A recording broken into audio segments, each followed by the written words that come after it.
Hello students, हमारे YouTube channel में आपका हार्दिक स्वागत है। चलिए आज हम पढ़ते हैं क्लास 9th में साइंस का एक बड़ा ही इम्पोर्टेंट चैप्टर गति। और गति के चैप्टर में आज हम लोग ले रहे हैं एक आंकिक प्रश्न या फिर न्यूमेरिकल क्वेश्चन। तो चलिए बगैर लेट किए हुए इस कॉन्सेप्ट को आसान शब्दों में समझते हैं। तो यहाँ पर क्वेश्चन है, विराम अवस्था की कोई वस्तु किस अवस्था में है? विराम अवस्था या स्थिर अवस्था में है। 5 सेकंड तक, कितने समय तक? 5 सेकंड की समय अवधि तक बगैर किसी रुके हुए वो वस्तु 5 सेकंड तक निरंतर चलती है और एक समान त्वरण पर त्वरित होकर। यहाँ एक समान त्वरण कहने का अर्थ क्या है? संबंधित वस्तु के वेग परिवर्तन की जो दर है प्रति इकाई समय में, मान के चलिए वो इकाई समय सेकंड का ले लेंगे, तो प्रत्येक सेकंड में उसके वेग परिवर्तन की जो दर है वो एक समान रही है, तो उसी को कहते हैं एक समान त्वरण में त्वरित वस्तु। त्वरित वस्तु 72 किलोमीटर प्रति घंटा के वेग को प्राप्त करती है। ठीक है, वो वस्तु निरंतर 5 सेकंड तक अपना वेग परिवर्तित करती है और 5 सेकंड के बाद संबंधित वस्तु का जो वेग है वो 0 मीटर प्रति सेकंड से बढ़कर कितना हो जाता है? 72 किलोमीटर प्रति घंटा हो जाता है। ठीक है, तो कह रहा है उसका त्वरण ज्ञात करें, यानी आपको संबंधित वस्तु का त्वरण या एक्सेलरेशन ज्ञात करना है। और दूसरा नंबर चीज, उस वस्तु के द्वारा तय की गई दूरी ज्ञात करें, यानी संबंधित वस्तु 5 सेकंड की समय अवधि में कौन सी दूरी तय करेगी, उनका विस्थापन क्या होगा, उस विस्थापन को भी यहाँ पर ज्ञात करना है। ठीक है, तो इस सवाल में जो भी बेसिकली जानकारी आप लोगों के पास है, सबसे पहले उस जानकारी को हम लोग यहाँ पर संक्षेप में लिख लेंगे। तो इसके हल या समाधान में आप लोग लिखोगे क्या? वस्तु का प्रारंभिक वेग लिखोगे यहाँ पर। तो जैसे कि आप सबों को पता होगा कि वस्तु के प्रारंभिक वेग को अंग्रेजी के यू लेटर से निरूपित किया जाता है। वो कितना है? 0 मीटर प्रति सेकंड। 0 मीटर प्रति सेकंड इसलिए क्योंकि वस्तु विराम अवस्था से चलना शुरू करती है, इसलिए विराम अवस्था में किसी भी वस्तु का प्रारंभिक वेग या प्रारंभिक चाल कर सकते हो, वो 0 मीटर प्रति सेकंड होगा। ठीक है, अब वो 5 सेकंड तक त्वरित होती है। यहाँ पर उसका क्या है? लिया गया समय है। कितना लिया गया समय, जिसको हम लोग टी अक्षर से निरूपित करेंगे, वह है 5 सेकंड।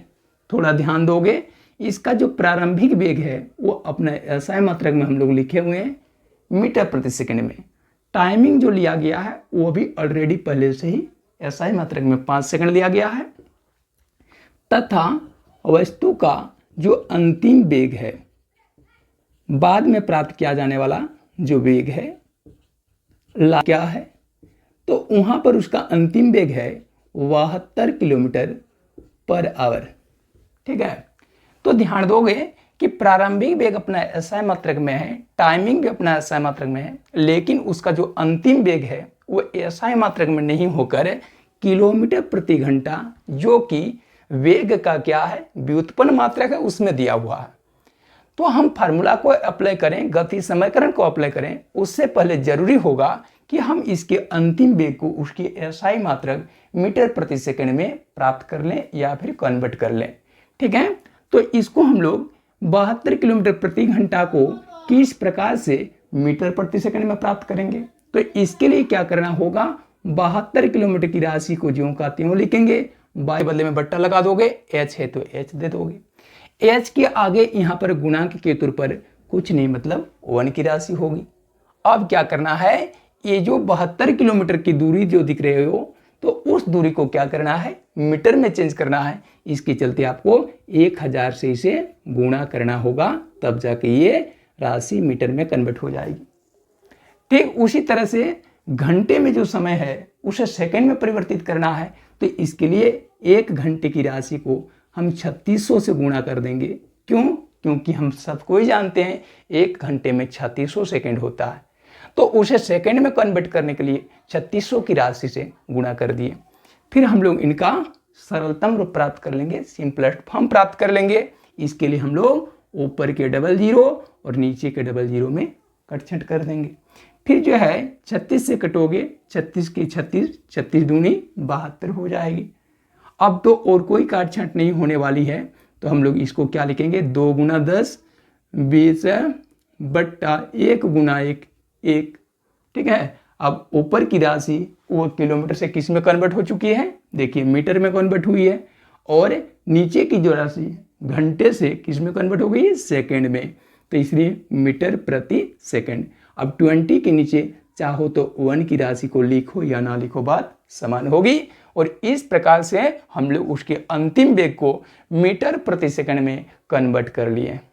प्रश्न 1 से क्या रहा है, उसका त्वरण, उस वस्तु का त्वरण या एक्सेलरेशन जिसको हम लोग ए से निरूपित करते हैं वो क्या होगा। ठीक है, तो इसके लिए क्या करोगे, यहां लिखना है, क्योंकि गति समीकरण से हम लोग क्या जानते हैं, देखिए यहां पर u की राशि है, t की राशि है और v की राशि है। u, t और v 3 राशियां दी गई है और a की राशि ज्ञात करनी है। तो ये जो चारों राशियां हैं, उन चारों राशियों में एक गति समीकरण है, कौन सा, कि v equal to u plus a t का। तो v equal to u plus a t का यहां पर क्या करोगे, गति समीकरण इस्तेमाल करोगे। लेकिन ये समीकरण इस्तेमाल करने से पहले आपको कंफर्म होना पड़ेगा कि इसमें जो भी राशियां हैं वो अपने एसआई मात्रक में हो। एसआई मात्रक में अगर नहीं है तो फिर उसे एसआई मात्रक में पहले कन्वर्ट कर लीजिएगा, उसके बाद ही ये फार्मूला अप्लाई कीजिएगा। इस जो है समीकरण में देखिए 4 राशियां हैं, v है, u है, a है और t है। इन 4 राशियों में से कोई अगर 3 राशि हमें ज्ञात हो गई तो चौथी अज्ञात राशि को इस सूत्र के माध्यम से ज्ञात कर सकते हैं। तो इसमें देखिए कि v का मान यानी अंतिम वेग वो पता है हम लोग को, u का मान वो 0 मीटर प्रति सेकंड वो भी पता है, a का मान पता नहीं है लेकिन t का मान तो पता है 5 सेकंड। तो देखिए यहाँ पर 4 राशियों में से 3 राशि ज्ञात है, तो इस फार्मूला के माध्यम से हम लोग चौथी अज्ञात राशि ज्ञात कर सकते हैं। तो इसके लिए क्या करना होगा, आप इसके मान को इस तरह से रखेंगे, v की जगह v का मान रख दोगे, ऐसा मात्रक वाला 20 मीटर प्रति सेकंड इक्वल टू u की जगह u का मान रख दोगे 0 मीटर प्रति सेकंड, प्लस a की जगह क्या करोगे, a का मान नहीं है तो a रखोगे, इनटू t की जगह पर t का मान रख दोगे कितना, 5 सेकंड। अब क्या करना है, 20 मीटर प्रति सेकंड में यहाँ पर 0 मीटर प्रति सेकंड के पद को बाएं साइड में ले आओगे, माइनस 0 मीटर प्रति सेकंड हो जाएगा, और RHS में क्या बचेगा, प्लस a इंटू 5 सेकंड बचेगा। आप यहाँ पर प्लस का चिन्ह ले ही में लगाएंगे तो प्लस का चिन्ह माना जाएगा। अब 20 मीटर प्रति सेकंड में 0 मीटर प्रति सेकंड की राशि माइनस कर दोगे तो क्या बचेगा, 20 मीटर पर सेकंड बचेगा, इक्वल टू उधर a इंटू 5 सेकंड होगा। फिर a इक्वल टू जब करेंगे तो 20 मीटर पर सेकंड के नीचे आ जाएगा कौन सी राशि, 5 सेकंड की राशि। फिर इसको सॉल्व करने के लिए हम लोग यहाँ आ जाएंगे तो क्या आ जाएगा कि 20 मीटर प्रति का मतलब होता है बट्टा सेकंड, और ये मेन बट्टा तो पहले से ही है, यहाँ पर 5 सेकंड लिख दोगे, बराबर के दाहिने साइड में क्या हो जाएगा, a की राशि हो जाएगा। फिर इसको हल कर लोगे तो क्या हो जाएगा, यहाँ पर है 20 metre by second into 5 second के नीचे 1 की राशि है, उनका हम लोग व्युत्क्रम कर देंगे तो 1/5 सेकंड हो जाएगा, उस पर में a का मान निकलेगा। यहाँ 5 से काट छींट करोगे, 5 1 के 5, 5 4 में 20, रेडी, इसका मान निकल जाएगा 4 मीटर प्रति का मतलब है बट्टा second square equal to a, या फिर पलट के बोले a इक्वल टू 4 मीटर प्रति सेकंड स्क्वायर। प्रश्न 2 से क्या लिखोगे, तय की गई दूरी कहें या फिर विस्थापन कहें, यहाँ पर जिसको हम लोग अंग्रेजी के एस लेटर से निरूपित करते हैं, एस इक्वल टू व्हाट। तो यहाँ पर एस ज्ञात करने के लिए आपके पास 2 सूत्र हैं, जिसको हम लोग गति समीकरण का नंबर 2 और नंबर 3 के सूत्र के नाम से जानते हैं। नंबर 2 का फार्मूला भी अप्लाई कर सकते हो, जिसमें S equal to U T plus half A T square होता है। एस ज्ञात करने के लिए बेसिकली आपको 3 चीज़ों की आवश्यकता होगी, एक यू की राशि चाहिए, दूसरी टी की राशि चाहिए और तीसरी आपको चाहिए ए की राशि। ठीक है, तो देखिए यू की राशि तो पहले से ही पता थी, टी की राशि भी पहले से पता थी, और ए की राशि हमने अभी अभी ज्ञात किया है, जो कि 4 मीटर प्रति सेकंड स्क्वायर हुआ है। तो अब हमारे पास जब ये तीनों उपयुक्त राशि है तो S equal to U T plus half A T square का फार्मूला अप्लाई करके हम लोग संबंधित राशि का मान या दूरी को ज्ञात कर सकते हैं। तो फार्मूला नंबर 2 इस्तेमाल अगर नहीं करोगे तो उस स्थिति में आप गति समीकरण का तीसरा फार्मूला यूज कीजिए, जहां का फार्मूला है V square minus U square equal to 2as। उसमें भी 3 राशियों की आवश्यकता होती है। v की आवश्यकता है, तो v हम लोग को पता था पहले ही 20 मीटर प्रति सेकंड। u की आवश्यकता पड़ेगी, जो कि यहाँ पहले से दिया हुआ है 0 मीटर प्रति सेकंड, और a की जरूरत पड़ेगी, तो a हमने अभी अभी किया था 4 मीटर प्रति सेकंड स्क्वायर। तो चलिए हम लोग सूत्र नंबर 2 का अगर इस्तेमाल कर लेते हैं तो s इक्वल टू क्या होगा, you T plus half A T square का सूत्र होगा। अब s का मान नहीं है तो s की जगह पर s लिखेंगे। u का मतलब प्रारंभिक वेग दे दीजिए, जो कि यहाँ पर है 0 मीटर प्रति सेकंड, इनटू फिर टाइमिंग दे दीजिए कितना है 5 सेकंड, प्लस हाफ इनटू ए का मान कितना निकाले हुए हैं तो 4 मीटर प्रति सेकंड स्क्वायर, तो 4 मीटर प्रति second square into T square, तो टी का मान दिया हुआ है 5 सेकंड, उसका क्या कर देंगे होल स्क्वायर कर देंगे। फिर इस राशि को हल करेंगे। तो यहाँ देखिए पूरा का पूरा जो व्यंजक है वो 2 पद या टर्म्स में बट गया है। पहला पद है 0 मीटर पर सेकंड इंटू 5 सेकंड, फिर उसमें प्लस करने बोला गया है, तो इस पद का विस्तार यहाँ तक है।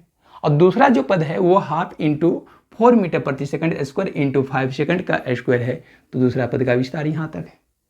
तो हम लोग पहला पद में गुणा का काम है, इसको पहले कर लेते हैं। तो 0 की राशि जब 5 से गुणा होगी तो क्या हो जाएगा, गुणनफल यहाँ पर हो जाएगा 0। अब प्लस के प्लस हाफ इंटू 4 मीटर प्रति का मतलब होता है बट्टा सेकंड स्क्वायर इंटू 5 का स्क्वायर कर दोगे 25, सेकंड का स्क्वायर कर दोगे सेकंड स्क्वायर, बट्टा के नीचे 1 डालोगे। अब इसमें काट छांट करोगे तो सेकंड स्क्वायर की राशि कट जाएगी। फिर s इक्वल टू क्या होगा 0 मीटर इंटू 1, तो कितना हो जाएगा 0 मीटर। अब प्लस यहाँ पर क्या हो जाएगा, यहाँ काट छांट करोगे 2 1 के 2, 2 दूनी 4, तो इधर हो जाएगा 1 दूने 2 और 2 गुना 25 कितना 50। अब मीटर है तो मीटर, अब s का मान निकल गया 0 मीटर में आप 50 मीटर जोड़ दोगे तो कितना हो जाएगा 50 मीटर की राशि प्राप्त हो जाएगी।